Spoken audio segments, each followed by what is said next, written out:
Hello everyone, good morning সকলকে। আজকে যা গরম পড়েছে, বাইরে যা থাকছে সব শুকনো কাঠ হয়ে যাচ্ছে।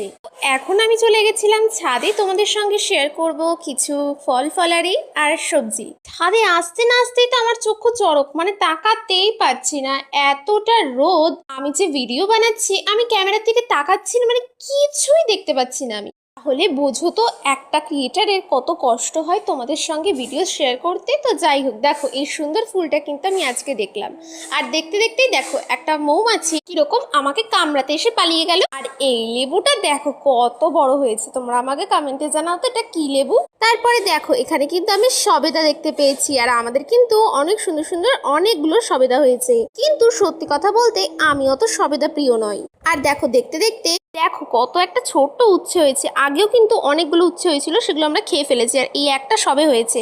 আর দেখো উচ্ছের দিকে মাথা ঘোরাতে না ঘোরাতেই দেখলাম কি যে এতগুলো লেবু হয়েছে, কত বড় বড় আমাদের বাড়িতে হয়েছে, অথচ আমিই জানতে পারি না। আর এই দেখো কত সুন্দর পেয়ারা হয়েছে, অনেকগুলো পেয়ারা হয়েছে গো, ছোট আছে বড় আছে।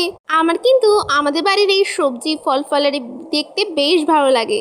ওই দেখো দেখো বাঙালিদের অকেশন চলেই এসেছে, মানে এখন আমের সময়, তাই আমার ঠাম্মা দেখো ভোরে ভোরে আম শক্ত দিয়েছে, তার সাথে কিন্তু ছোট বাটিতে আমিও দিয়েছি। কিন্তু বাটিটা এত গরম হয়ে গেছে যে আমার হাতটাই মনে হলো ঠোসকা পড়ে গেল। দেখো এত জ্বালা করছিল কি বলবো, তবে এটা কিন্তু আমি নিজে দিয়েছি, ভেবো না এই দুটো ঠাম্মা আরো দেবে। যাই হোক তাড়াতাড়ি করে ঘরে চলে যাই। তো কি রোদ বাবা, বাইরের দিকে তাকানো যাচ্ছে না।